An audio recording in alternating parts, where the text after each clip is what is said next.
Attendez, il faut que je vous explique la notion d'ancêtre et d'ancêtre originaire méritant. C'est vrai que ça fait des bruits dans les réseaux sociaux depuis un certain temps. Des gens qui disent que c'est pas normal de parler d'ancêtres méritants, machin. Tous les ancêtres sont des ancêtres, machin. Écoutez, je vous explique. Dans cette vidéo, je vous décortique. Je vous éclaircis le mot ou alors le fait de dire ancêtre et ancêtre originaire méritant. Alors, il faut d'abord comprendre que lorsqu'on parle de la notion d'ancestralité, on va parler des aïeux. Et qui sont les aïeux? Les aïeux sont ces personnes que nous avons perdues, mais alors plus anciennes. C'est-à-dire arrière-grand-père, arrière-arrière-grand-père, machin. Ce sont nos aïeux. Toutes les personnes qui ont quitté cette terre, au bout de plusieurs années, deviennent des aïeux. Tous confondus. Hein. Voilà, que ce soit un homme, une femme, peu importe, on les appelle les aïeux. Les aïeux sont les personnes que nous avons perdues, donc ça fait longtemps. Maintenant, qui est l'ancêtre? L'ancêtre maintenant, à son tour, c'est cette personne-là qui, après avoir quitté cette dimension terrestre, s'est retrouvée dans une dimension haute, mais lumineuse, donc dans la lumière. Parce qu'il faut être clair que lorsqu'on quitte la Terre, on ne va pas seulement dans la lumière. On peut aussi aller dans la sombrité. On peut aussi aller dans les sphères sombres. Donc, on parle d'ancêtre ici, celui qui après sa mort, entre guillemets, parce que la mort n'existe pas en Afrique, on parle d'échange de missiles, on parle de personne d'esprit ne meurt jamais. Après son départ sur la Terre, s'est retrouvé dans une dimension mystico-spirituelle lumineuse, là où on l'appelle un ancêtre, c'est-à-dire celui qui est dans la lumière. Maintenant, je vais parler de originaire, parce que quand on dit ancêtre originaire, on parle donc des ancêtres vers lesquels on émane, donc ceux vers lesquels nous existons. C'est là où on parle de originaire, pour ne pas mélanger un autre égrégore ou alors une autre civilisation pendant nos méditations. C'est pour cela qu'on parle d'ancêtre originaire. Je continue en disant ceci. À partir de quel moment alors est-ce qu'on parle de méritant et non méritant? Le méritant s'établit sur deux points, ou alors sur deux concepts. Le premier concept, c'est quoi? C'est que c'est pas tous les ancêtres qui peuvent être ceux qui doivent interagir dans votre vie.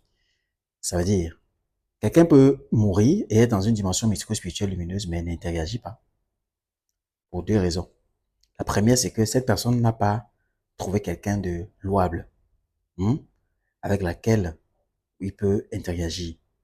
La deuxième raison, c'est que cette personne n'est pas vivifiée par sa propre descendance. Bon, il y a même trois. Hein. La deuxième, c'est que cette personne n'a pas été vivifiée par sa propre descendance. C'est-à-dire qu'après sa mort, les gens ne lui apportent pas des intentions, les gens ne font pas des intentions à son égard, on ne fait pas de libation à son égard, on ne médite pas sur son nom pour le recharger. La troisième raison maintenant, c'est que la vibration qu'il a n'est pas haute. C'est-à-dire qu'au bout de sa vie sur Terre, il a mené des actions qui l'ont déchargé. Il faut que les gens comprennent que il y a certaines explications que pour les tenir, il faut être d'un rang initiatique un peu plus élevé. Parce que pour expliquer certains domaines de la spiritualité, il faut être une personne qui transcende et non une histoire de livres ou des connaissances ou d'écoles. Il faut avoir la transcendance. On peut être que pendant notre parcours sur Terre, d'accord, on a mené des actions qui nous ont déchargés. Et après notre mort, on s'est retrouvé dans la lumière comme un ancêtre, mais on ne peut pas interagir parce qu'on n'a pas une bonne vibration. D'accord? Il faut bien comprendre le concept. Parce qu'on ne vibre pas haut. Parce que nous n'avons pas les mêmes vibrations. Car les syndromes ne sont pas les mêmes. Il y a des gens, qu'après leur décès, malgré qu'ils soient des ancêtres, qu'ils soient dans la lumière, tu peux aller même sur leur tombe, tu pisses dessus. Hein. Il peut te dire, ne mets pas alors que tu le fous à la morgue. Il peut te dire, ne faites pas ça, tu fais. Il peut te dire, machin, machin, tu fais ce que tu veux. Tu peux me cracher sur son cadavre, fais ce que tu veux. Il ne peut pas agir. Même s'il est fâché, même s'il n'aime pas, il ne peut pas agir parce qu'il n'a pas une vibration forte. Et parlons de la vibration forte, cela dépend des actions que nous menons sur Terre avant de partir. Les gens qui me disent, non, si je meurs, je suis mort. Si vous voulez, jetez-moi n'importe où. C'est des langages que ne doit pas tenir un être humain. Parce que ce que tu fais sur Terre est important. C'est ça qui est ta recherche, ça qui définit comment tu vas être après. Un ancêtre ou un ancêtre méritant. Alors, ça veut donc dire que il y a maintenant d'autres. Qu'à sa mort, tu tentes de faire gnac. Certains soient que quelqu'un balaye les voitures, les accidents, machin. C'est des gens qui vibrent. C'est ceux qui vibrent. C'est pas n'importe qui. Il y a même des gens qui, peut-être, à un moment de leur vivant, ils étaient là comme des nyama. Mais après, là, après sa mort, il est devenu très puissant. C'est-à-dire, il fait des choses que merde, tu te dis, mais c'est le père là qui fait ça parce que il a mené des actions sur terre qui l'ont rechargé. Et ces énergies-là lui ont été bénéfiques à sa mort. Moi, je vous explique là la spiritualité intense des grands initiés. Voilà. Maintenant, à partir de là, à partir du moment où il peut interagir avec vous, il devient méritant. C'est là qu'on parle de méritant. C'est-à-dire qu'il a le mérite d'interagir. Et méritant aussi veut dire qu'il peut être un guide. Voilà. C'est-à-dire qu'il est un guide il est méritant parce qu'il interagit sur vous. Parce qu'il vibre haut. Alors, ça veut dire que celui-ci-là, quand vous le viviez, quand vous ne le viviez pas, vous faites libération à son nom, il est capable de vous sortir des situations, quand vous le connaissez ou pas, ou quand vous n'avez fait quoi que ce soit, mais il vient vous sortir de là. C'est un ancêtre méritant parce qu'il vibre haut. Par contre, quelque part, il y aura des ancêtres dans la lumière, mais ils ne peuvent pas faire ça parce qu'ils attendent que vous les vivifiez, ils attendent que vous les rechargez, ils attendent machin. Malgré qu'ils sont dans la lumière, ils ont fait faible vibration, ils n'ont pas la capacité de le faire. Le deuxième volet dans lequel on parle d'un ancêtre méritant, c'est maintenant, c'est devant le Créateur. D'accord? Celui que le Créateur a jugé qu'il avait la capacité de continuer à interagir avec sa descendance. C'est là qu'on parle encore de méritant. Car après son départ, le Créateur a vu qu'ok, toi tu ne dormiras pas. Même si tu as été faible sur terre, même si on t'a abusé, même si on t'a fait du mal, il te donne une énergie qui va te permettre, comprenez bien. Tu as vécu sur terre, tu as été abusé, tu as été marginalisé, tu as été trompé, tu as vécu dans la calomnie, la déception et l'échec.